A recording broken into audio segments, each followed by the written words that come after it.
Welcome to our canyoneering trip!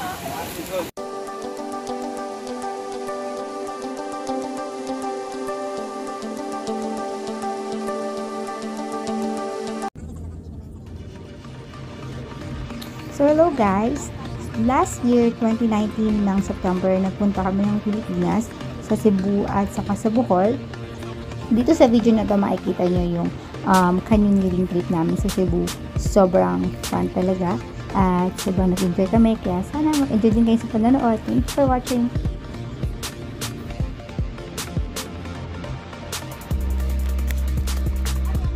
So hindi to aabutin ng 45 minutes. Okay, game. Teka lang doon, no? Sa ganon.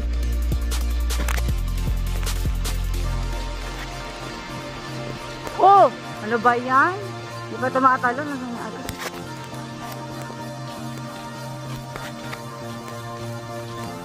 Si Kuya talagang mag-ano pa nung... Okay. Picture, oh. Picture. Oh. So, ganyan po ang pag-aalaga namin sa anak ni Jessie Cruz. Ganyan. Alagang-alaga. So, after 30 to 45 minutes walk, saka tayo makakarating dun sa mismo canyoneering place kung saan ka tatalon, tatakbo at sisikap. At dito, I'm so proud. That's my hobby!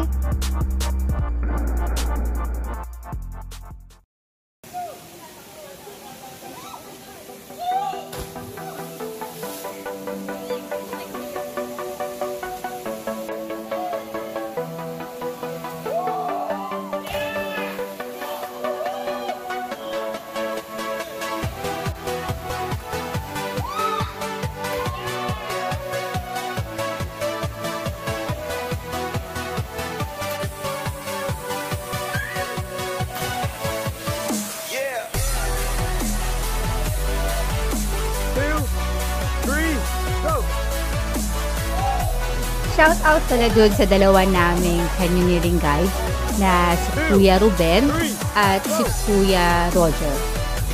Alam ko yun yung pangalan nila eh. Si Kuya Roger, yun yung naririnig nyo sa background na nagbibilang na Malafore. Tapos, yung si Kuya Ruben, siya yung isa sa pinakasikat na guide dyan sa canyoneering sa Cebu. Kung nanonood kayo ng ibang YouTube vlogs, at nakapanood kayo ng canyoneering din sa Cebu, lagi siyang nandun. Madalas siya ang kinukuha kasi siya nga pinakamagaling.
So, sa mga kalagitnaan ng mga jumps, kailangan natin maglakad. So, wala siyang, para sa akin, wala siyang katapusang trekking. Kasi kailangan mo maglakad. Mula doon sa isang cliff, papunta doon sa kabila. Kaya sa tingin ko sa buong journey na to, sa buong canyoneering na to, umabot kami na mahigit isang oras kung hindi ako nagkakamali. Sobrang nakakapagod pero worth it talaga siya. Kuya, kailangan mo tumalon ng ano ha? Away from the cliff. True ha? Yung kamay mo, with your hand. Woo! Me. Do this. Holy shit, ang taas niya. That's it guys. Una mo na lang ako dito sa GoPro. Ayokong bitbitin, baka ma-injury ako.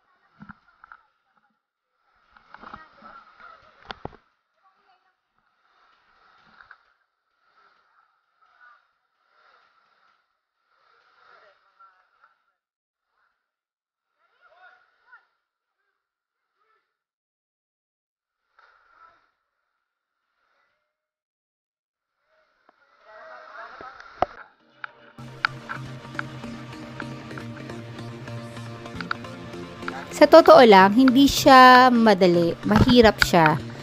Lalo na sa part na yan, na madulas. Yung mga bato na yan, madudulas. Tapos, ano pa, yung tawag dito, yung magaspang. Kaya, kahit na may helmet ka, magagasgasan ka pa rin. Madudulas ka pa rin. Kaya, sobrang thankful talaga ako kay Kuya Ruben. Siya tumutulong sa akin kapag hirap na ako.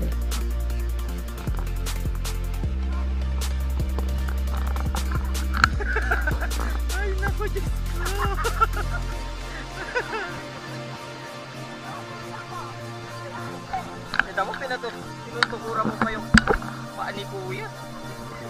Pero hindi kayo makakaramdam ng pagod kasi kahit na sobrang haba at sobrang hirap ng paglalakad, may mga lugar, may mga place na sobrang ganda. Itong video na to wala. Pag nakita niyo talaga sa totoo, sobrang ganda talaga. At saka napaka-refreshing ng water.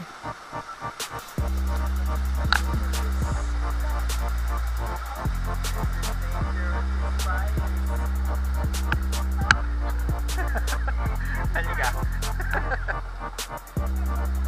Ikaw.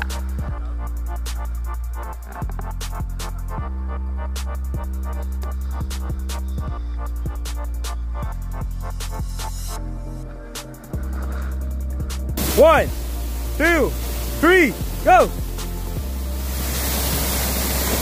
Ito yung last jump. Ito yung pinakamataas. Siyempre, hindi ko tingnan yan. Diyan ba sila? I'm not feeling, not a feeling.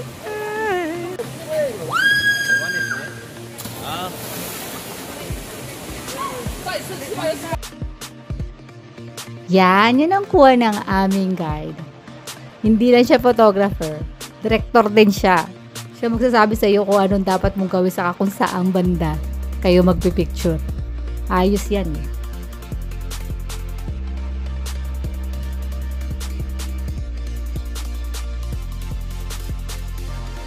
Thank you guys for watching.